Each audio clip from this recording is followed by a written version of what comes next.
Hi everyone, today I'm going to talk about Orientalism. Since the publication of Orientalism by Edward Said almost 4 decades ago, the processes of Orientalism has been articled and certified. Most were described in the Oriental or the other category, attracting people's attention on this East-West cultural relation issue.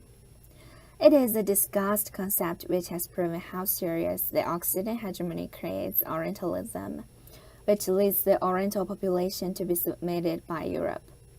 Karim, in his book Islamic Peril, Media and Global Violence, said, Orientalism is a corporate institution for dealing with the Orient, dealing with it by making statements about it, authorizing views of it, describing it, by teaching it, settling it, ruling over it.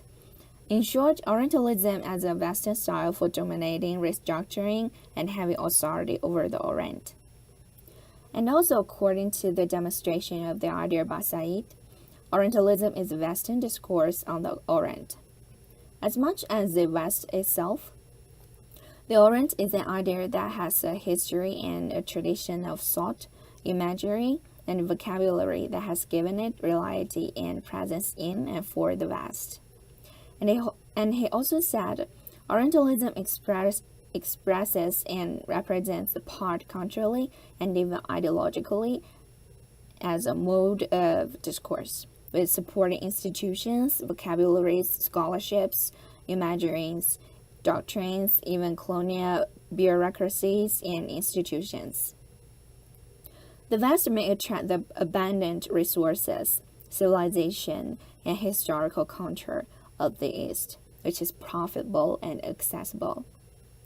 This process of Orientalism can be seen as a severe historical culture project, which potentially, consciously or unconsciously, wants the East to be subservient.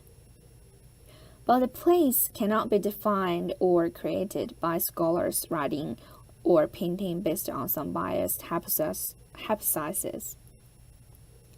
From the picture, we can easily see the label of the Orient originally referred the Middle East, North Africa, and Asia. In his book Orientalism, Said says the Orient was Orientalized not only because it was discovered to be Oriental in all those ways considered commonplaces by an average 19th century European, but also because it could be, that is, submitted to being made Oriental. Also, Said illustrated an example of typical Orient. Flaubert's meeting with an Egypt courtesan, which produced a wildly influential model of the Oriental woman. She never spoke of herself. She never represented her emotions, presence, or history. He spoke for and represented her. He was foreign, comparatively wealthy, male, and these were historical facts of domination that allowed him not only to possess, control Hanim physically, but to speak for her and tell his readers in what way she said she was typically Oriental. Said says the relationship between Flaubert and Courtranc was not an isolated instance. And Said proved that this corresponding relationship between Flaubert and Courtranc was the same as the relationship between the West and the East. This parallel relationship between two sides should be the original and equal situation before Orientalism happened. Said also says the Orient was almost a European invention, and it is an integral part of European material civilization and culture. They are both interacting with each other, and there is no one if without the other. I have learned some explanations of understanding the Orientalism. Timothy Mitchell in his book says, 3 features define this Orientalist reality. It is understood as a product of unchanging racial and cultural essences. These essential characteristics are in each case the polar opposite of West: passive rather than active, static rather than mobile, emotional rather than rational, chaotic rather than ordered. And the Oriental opposite, or other, is, therefore, marked by the series of fundamental absences of movement, reason, order, meaning, and so on. After reading this, it seems Orientals has assigned two specific stereotypes: disordered, despotic, sly, and savage. Said argued that the failure that there is a blind spot of Orientalist thinking is a structural one. The data from a Professor Singh says Orientals, so the stereotype goes, are impossible to trust. They are capable of sophisticated abstraction, but not of concrete, practical organization or rigorous, detailed-oriented analysis. Their men are sexually incontinent while their women are locked up behind bars. Orientals are, by definition, strange.